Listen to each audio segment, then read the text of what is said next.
What the haters talking about? Order protection. What's up, family? All right, so we got this doctor by the name of Joseph Patrick Farrell, who is a writer and an alternative media personality. He's known for his eccentric works in archaeology, technology, history, physics. And his thing is that he believes that there is a fascist U.S. agenda. He believes that 9/11 was orchestrated by the powers that be in America solely to gain power in the Middle East. And much of this speculation that he have lately is centered around what's going on in Antarctica. There's a lot of activity going on in Antarctica. A lot of major figures are visiting Antarctica. This is a remote region of the world, y'all, where nobody hardly goes. And he's saying that if you got all of these major people going to Antarctica making visits, it's something big going on. He believes that there's some type of technological or defense-related issue that's happening. He thinks that the American government is keeping something away from the American people. He even went as far as saying that that could be a meteorite or even extraterrestrial life going on out there. He don't know. So, but he's speculating based on his experience and his findings. Now, I don't know how accurate his intel is. I'm not a conspiracy theorist by any means, but he does give you something to think about. Here he is explaining why he's come to the conclusion that there are some secrets being kept from the American people in Antarctica. They were building some sort of saucer-like aircraft, and these technologies range the whole gamut. If you look at the stories that are out there, from vectored jet exhaust aircraft to the idea that they would create a saucer where the whole turbine was basically the saucer itself, a gigantic fan, a gigantic turbine. And you can actually find online some movies, apparently wartime. I'm rather suspicious of them, but apparently from wartime of Nazi officers wheeling one of these large suction saucers, as I call them, into a hangar. This was actually aired on Russian television recently, a couple of years ago, on a program in Russia called Stranoye Dielo that they interviewed me on. And when they sent me the clip of the show, I saw this film that they had found somewhere. I suspect that it originates from a post-war neo-Nazi group that has put out a number of videos, but those designs are there, and I've covered some of them in my books. One in particular was a patent for such a saucer that was granted to a German by the name of Fleissner that had apparently worked on some of these types of aerodynes at Peenemünde, the rocket facility there. But there are also stories that they were involved in much more exotic advanced technologies, like the Nazi Bell, of course, which I've covered in a number of books. They had an interesting thing that I think is very important for people to realize how it may have influenced post-war American developments. They set up a staff under an SS general by the name of Hans Kammler. This was called the Kammler Stab, as a matter of fact, the Kammler staff. And Kammler did a very interesting thing. When he set this, basically it was a secret weapons think tank, for want of a better expression. He set up this staff that he originated by saying, first of all, that any scientists, technicians working for this are freed from Nazi Party ideology. They were free to investigate any line of physics, any line of technology, including, the banned so-called Jewish physics and aspects of quantum mechanics and so on that were anathema to official Nazi Party ideology. So Kammler, in effect, set up a think tank that was designed to have these scientists brainstorm their way to second, third, and fourth generation weapons systems, and to doke out the aspects of the technology tree that they needed to achieve certain mileposts or bellwethers on this march to technological progress. In effect, what Kammler did was he set up a version of DARPA in Nazi Germany, a Defense Advanced Research Projects Agency. And basically, this was highly classified, and Kammler, being in the position that he was, had access, of course, to all the slave labor in the Nazi concentration camp. So he was in charge of just this enormous, secretive black projects agency with an enormous labor pool to develop some of these projects. And I've always kind of thought that this outfit was really responsible for the explosion of technology that we see happen in that short 12 years that the Third Reich is in existence. It's just an incredible story. With the Kammler stop, you have really the creation, for the first time in history, of where a great power takes a significant portion of its capital, and I mean by that more than just financial capital. I mean the human creativity and imagination, and parks all of the best talent that they can into essentially a secretive organization which begins such a vast technological expansion so quickly that, to a certain extent, I think you're seeing the historical origins of what Mr. Dolan calls a breakaway civilization. His idea is if you have enough money over time investigating advanced scientific and technological concepts and actually engineering them into existence, that you might end up with a group on planet Earth that is so vastly far ahead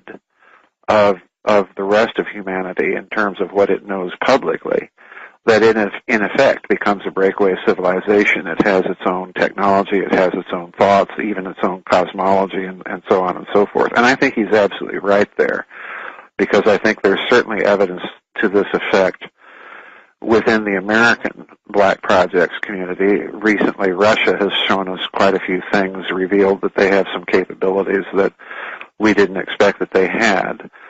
So I think that we are dealing with the potential that there's a group of people on this planet with access to some very exotic technologies, and that have, for want of a better expression, have a different culture. It's a different civilization. It's a different way of thinking.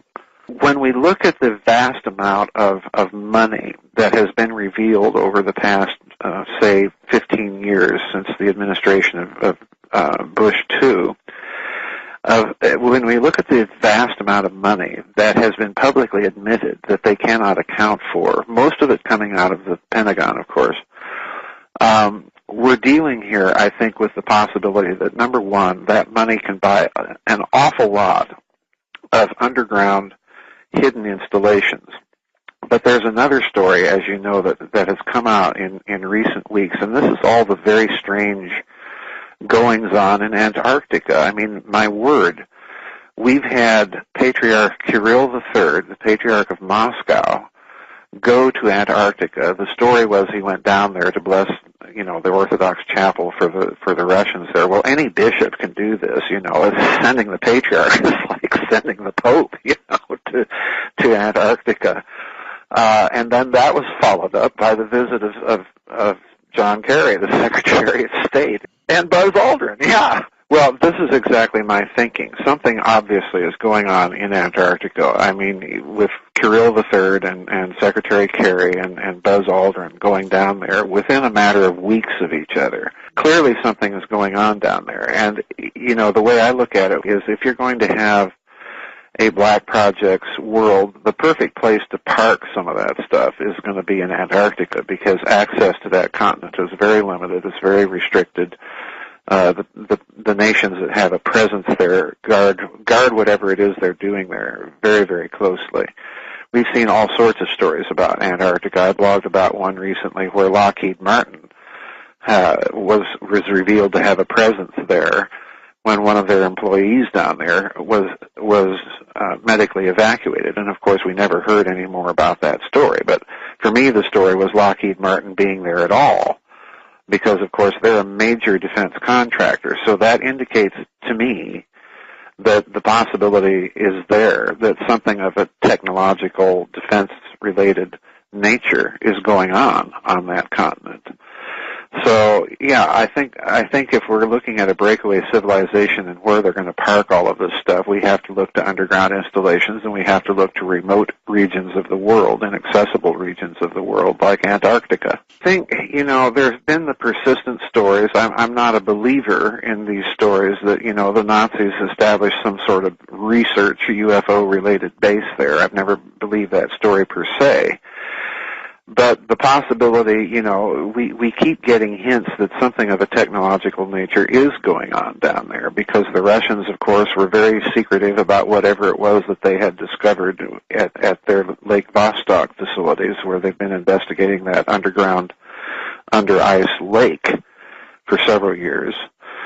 We now have all of these events concerning Antarctica. So it appears that, with the presence of Lockheed Martin in addition to this, that something technological is down there. Maybe they found some very ancient human technology. The Nazi expedition in 38 and 39, as I've written in my books, was sponsored by Rudolf Hess and Hermann Goering. Well, Hess had, as most people know, Hess had a very, very strong interest in the occult and in esoteric subjects. And there's always the idea of, Atlantis, the continent that was submerged underwater. Well, Antarctica fits the bill perfectly, because it's a continent literally submerged underwater with all the ice there. And the other problem here is, Hermann Goering, of all people, to be involved sponsoring an expedition like that. Well, this is not a gentleman who has any sort of interest in Atlantis or things like this, but he certainly has an interest in power and technologies and things of this nature. So it could either be that they have found remains or technological artifacts of some very ancient civilization down there, or possibly found evidence of an extraterrestrial technology or something that originated off planet in some form or fashion. We had the Clinton White House, if you recall, back in the 1990s, making that statement publicly about the recovery of a meteor in Antarctica that had come from Mars that apparently contained fossilized microbial life. So there's just all sorts of high strangeness going on with that continent, and I am very serious about the possibility that whatever it is that's going on down there, it may have a technological nature, and it may be that they have found evidence, trace evidence of some sort, of a lost ancient technology, of something that may have originated off planet of a technological nature. We simply don't know, but they're keeping a tight lid on whatever it is. For the Secretary of State to go on a trip around the world, essentially a diplomatic junket, as it were, and then take time during that schedule to go down to Antarctica. Well, the chief diplomat, we were told the story that Kerry was interested in climate change data down there. Well, he can read climate change data from Antarctica in the warm, cozy offices at Foggy Bottom. He doesn't need to go down there. So, the way it looks, an 86-year-old Apollo astronaut. Well, there's something else about Buzz Aldrin's visit down there that I thought was extremely interesting, and I pointed this out again in one of my blogs about that story. Is not only is he showing some sort of medical signs of stress, as far as I know, Mr. Aldrin was not in bad health. Otherwise, they would not have let him go down there. And he, before he left, very interestingly, he posted a comment on his Twitter account that, we're counting down for our trip to the launch pad. And I thought, well, gee, there's two ways of taking that. Either he's just using familiar astronaut language, and kind of a bit of rhetorical play, or else he's letting out code, that there's something going down there on Antarctica, Antarctica is functioning essentially as a launch pad. And again, perfect place to have secretive space launches of some sort. And with the presence of Lockheed Martin down there, you've got to wonder. So there's, he's a 33rd degree Mason. He did that little Masonic ritual up on the moon when he and Neil Armstrong landed there. So there's all sorts of stuff going on here to indicate that there's more going on in Antarctica than meets the eye. So high strangeness indeed. And, I entertain that possibility as well because, if there is such an interface or interaction with somebody from off-planet, with extraterrestrials or subterrestrials or whatever, if there is some sort of interaction with some species that's not necessarily Homo sapiens sapiens, then the perfect person to send down there to interact would be people like Kirill III or Secretary Kerry. Well, Russia, as I've said many occasions, Whitley, Russia is really the first phenomenon of what I'm calling a post-postmodern state. They're engaged in a national experiment, in a certain sense, to revitalize their cultural, civilizational roots within Orthodox Christianity. You see Putin displaying prominently, on many occasions, prominently displaying the symbols of the Tsarist regime. The Romanov eagle. There's movements in Russia to bring the Romanov family back to Russia. They've held services of national repentance for murdering the Tsar and his family in the Kremlin and in the churches inside the Kremlin. It's a very, very bizarre thing that we're seeing in Russia. I think most Western commentators just really don't understand what they're looking at. They think of Putin as sort of a neo-Stalinist revival, of which he's not.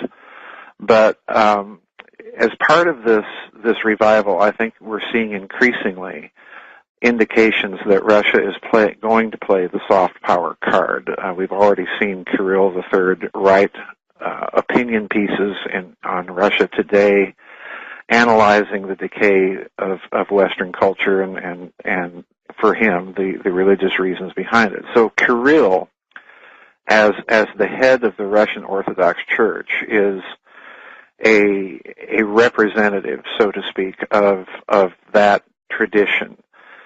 So any contact with putative extraterrestrials or some other group that may be down there interfacing with humanity, someone like Kirill representing a religious influence or a religious perspective would be vital. It would be the Russian Orthodox equivalent of sending the Pope down there.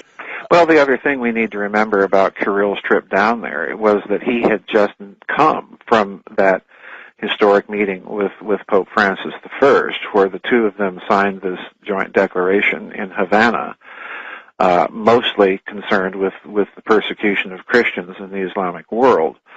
So, in other words, he goes directly from his meeting with Pope Francis, which was another historic first. That's the first time that a Roman Pope and an Orthodox Patriarch from Moscow have met personally and then gone on to issue a joint declaration. Well, he went directly from that meeting down to Antarctica. So I'm thinking, just looking at all the context, that everything is pointing to something major going on down there. And it would not surprise me at all that that meeting in Havana had probably some quiet conversation between the two of them prior to his visit going down there, because as you say, if the Pope went down there, it would be just a major media event. There's so much change taking place. It's interesting to me to contemplate the fact that as we're looking at all the strange goings on in Antarctica, the three famous visitors, Aldrin, Kerry, and Kirill, that this is also taking place during a season in which all over the world, really, we're witnessing a backlash against, what Catherine Austin Fitts calls Mr. Global, the whole global-only agenda, that we're going to have one unipolar new world order that's ruled by international corporations and bankers, so on and so forth. We've seen the Brexit vote in Europe, we're watching, we just saw the collapse of the Italian constitutional referendum, and Prime Minister Renzi saying that he wants to resign. We're looking at massive unrest against the immigrant crisis in Europe and the governments that have been sponsoring them. We're watching Angela Merkel twist in the wind and trying to extricate herself from her own policies. Just, we've elected President-elect Trump, which, again, kind of came like a bolt out of the... Mr. Trump, as far as I'm concerned, I think, first of all, his candidacy, and I've maintained this for a couple of years now. I've talked about it at some length with Catherine Fitz on her show and a few other venues as well. And I think what Trump represents is, if I can put it bluntly, a kind of a pissed-off segment of the American deep state that has watched the neocons make such a hash out of global geopolitics, out of the American economy, and so on and so forth. And that certainly looks to be true from the appointments he's been making. It looks to me like he's setting up a machine, getting certain people on board, including, people like Goldman Sachs and all of that, to bring all of that money that went offshore in the past decade and a half. There's tremendous liquidity out there that has not been tapped, that I think he's planning to try and reshore and build up the country again, which from a certain standpoint even Mr. Global would I think go along with, because they need a secure power base, and that remains in North America. They need to reshore a lot of things. So it's looking to me like he represents a part of this pissed off segment of the American deep state. But when he said that he wanted to reopen the 9/11 investigation, that was really kind of what cinched it for me, because of course if he does so, it will expose the role of what the 9/11 truthers have been maintaining for quite some time, and that is that there was a rogue network in this country that either let it happen or made it happen, actually planned it, for the precise purpose of injecting American power into the Middle East and so on.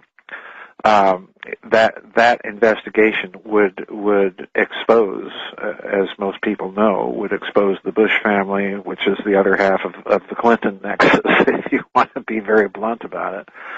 And the other thing that he did that struck me very, very odd was during the primaries, and it struck me so oddly, I had the impression that he was getting intelligence. He was getting his cues, not only as to what to say at certain points during the primary season, but when to say it. And by that I mean, if you recall, during one of the presidential debates, he made a statement about 9/11 and just really zinged Jeb Bush and left Jeb Bush sort of speechless that he would have said such a thing. And what Trump said in effect was, well, your family, was involved in 9/11 and that whole operation. And of course, what he did was he dropped the whole 9/11 truth movement and their research right out into the open on national television during a major presidential debate. And what happened as a result of it? Well, Jeb Bush, within a matter of days, literally drops out of the race. And he does the same thing with Senator Cruz. He zings him with that business about Cruz's father having been somehow involved or implicated on the fringes of the JFK assassination down in New Orleans. So somebody, it appears to me, in the Trump campaign was giving him some very detailed intelligence, and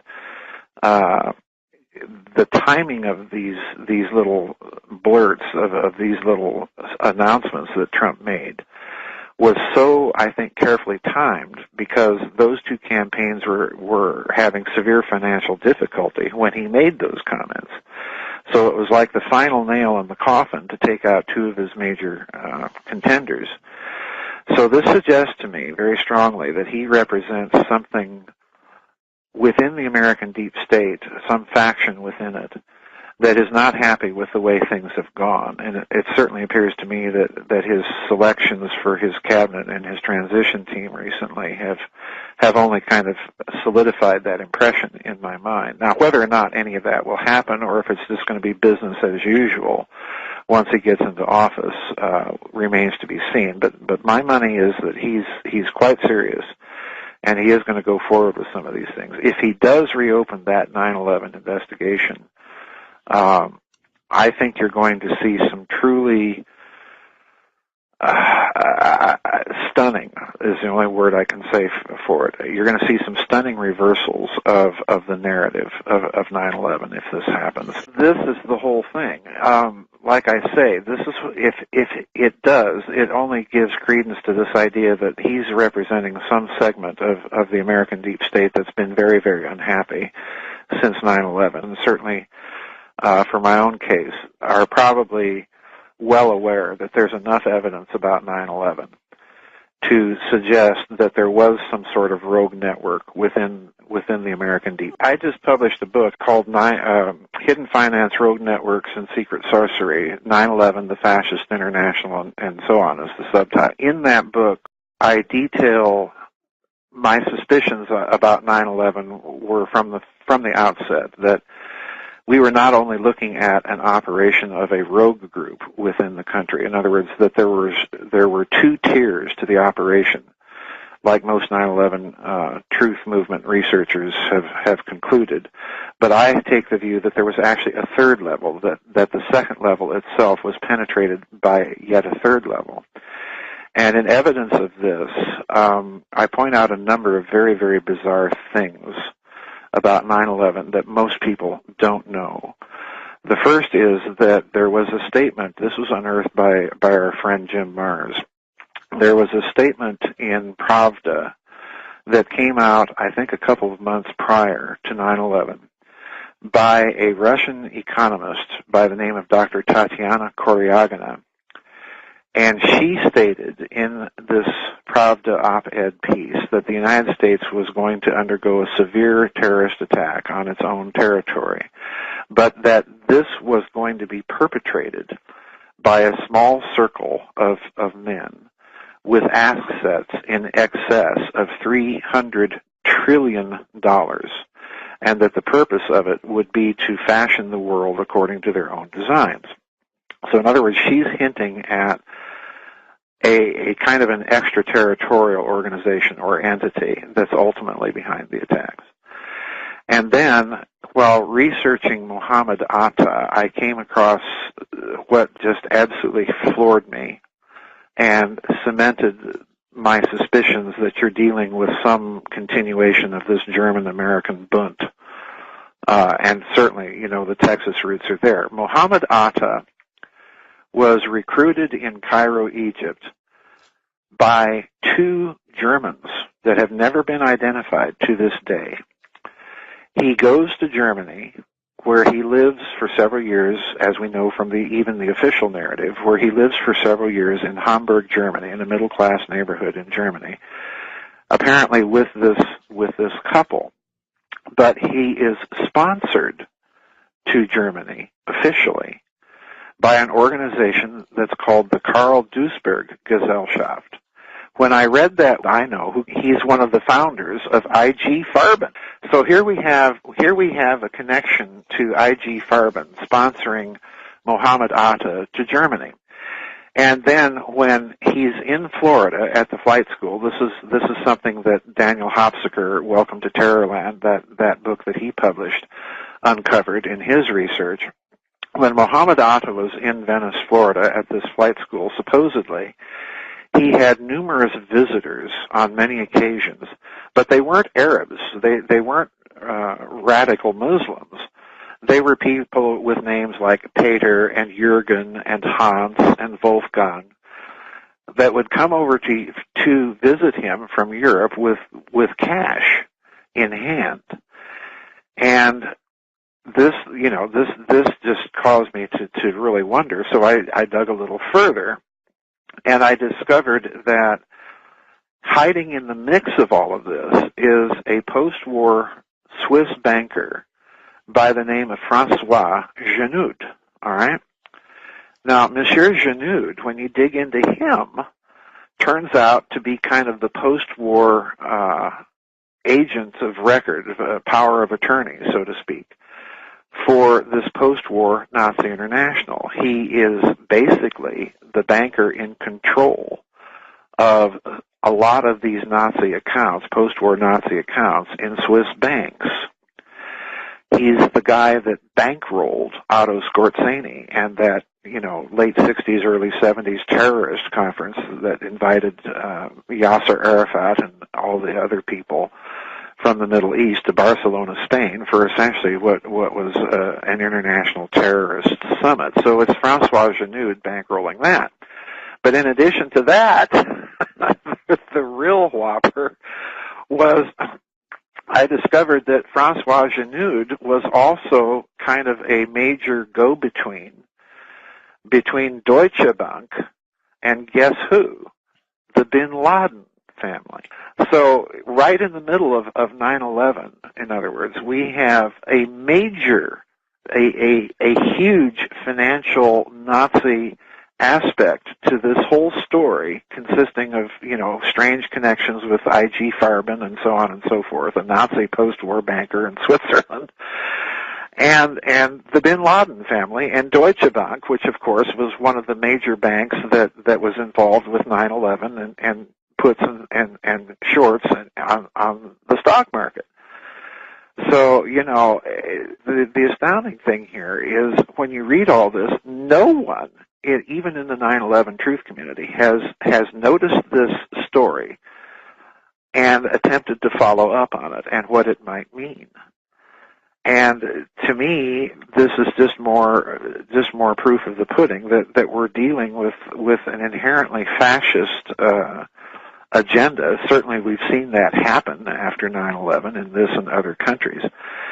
So, I put that out there for people's consideration. That's certainly not the sum total of the book, but it's in the book, and I've taken things as far as I can take them at the moment. But it just astounds me that no one else in the 9/11 truth community has bothered to look at any of this. And now, of course, we have a president-elect with the last name of Trump, which conveniently is a German last name. So, make of it what you will. There are certainly aspects of the incoming administration that bother me. It's very easy for populist movements to turn fascist. But for the moment, I'm reserving judgment. It's looking to me like I said, that he's putting together a team to reshore a lot of capital to this country and bring back a manufacturing base. It's interesting to me that some of his considerations for cabinet posts that he hasn't filled yet include, the former CEO of Exxon, who incidentally has his own deep religious faith and is very familiar with Russia. So it's interesting to watch some of these appointments and what they signal. But when you look at all of this in the perspective of the cosmic war idea, I've said for many years that I intentionally made that book and view that book as kind of the keystone in the arch of all the books I've written. Because for me, much of this is really a spiritual conflict. And to put it bluntly, I think what the conflict is over and about is I view mankind itself as not only the prize in the war, but the battlefield on which it's fought, so to speak. I think that there's something huge under the surface. There's all of these undercurrents just beneath the surface that are quite strong. And we're seeing some of these currents bubble up in some of these populist revolts against the whole globalist plan, the whole New World Order scheme, if you will. If you look at the globalist agenda from this cosmic war perspective, what they have done is that they have literally destroyed the manufacturing base all over the world in one form or fashion. We could mention Pennsylvania, Ohio, Where I live in the Midwest, you can feel the loss of interest. Going to Oxford, I would traveled around the country a little bit, and I noticed, going through Sheffield or Leeds or Manchester, places like that, that were the industrial center, the might of the British Empire, and you just saw factory after factory that was literally shut down, rusting away. They've basically destroyed all of these things in the name of their globalist agenda, and they've in the process they've destroyed the middle class, the very class of people upon whom they are reliant for their own profit, bottom line. So something has to change, It's like trying to reverse course on the Titanic, You're barreling across the Atlantic at 24 knots, and you've got to change course. So something is going to have to be done. But if you view it from the spiritual point of view, the battleground is mankind. And the problem now is that technology, as you've pointed out, technology has made so many jobs redundant. And what this means, I think, is we are looking at to put it bluntly, we're looking at a major change in the whole financial economic paradigm that humanity has been operating under. It's something unique, and I've stressed this many times. This is so unique and so different that we have no precedent for what is happening in all prior human history. We've been operating for the last 3,000 to 4,000 years under a financial paradigm, monetized debt, essentially, that has run its course and can go no further. In fact, the German finance minister, Wolfgang Schäuble, at the last G7 meeting, I think it was, came right out and said, that we have pressed the debt finance model as far as we can go, and there is no reform now, or there's no fix now that is not a major reform. That's what he said. So in other words, we are looking at a huge paradigm shift, and no one really knows quite what to do. Now, if you look at what Trump's team is putting, the way it looks to me, the team he's putting together is he's trying to move back to an equity-based system. In other words, his focus is on production because he knows that the debt model cannot be pushed any further. How you manage that transition is going to be key. And, there's all this talk out there in certain segments of society that supported him that he's selling them out. Well, I don't think he is. I think what he's doing is he knows that he has to have some of those people on board with him in order to get this ship turned around. You just can't do it and go into Washington or Wall Street with a broom and make a clean sweep of everything and expect anything else other than disaster to happen. So I think he's signaling his intentions here, but whether or not he's successful, whether he gets all these people singing off the same page remains to be seen. It's quite a huge job that to get all these people going along with what he wants to do. But we have to, I think, become thoroughly familiar with how finance has been orchestrated for the past few millennia. And I say millennia, not just the past few decades or centuries, but millennia, because we're looking at a debt system of money that is no longer functional. And we have to get back to some idea of real money.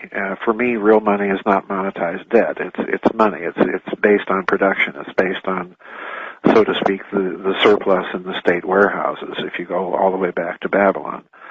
So something different has to come into play here. And this, I think, explains why you're seeing such a panicked reaction to Trump, not necessarily even from the political left, but more importantly from the centers of finance capitalism that you see going on.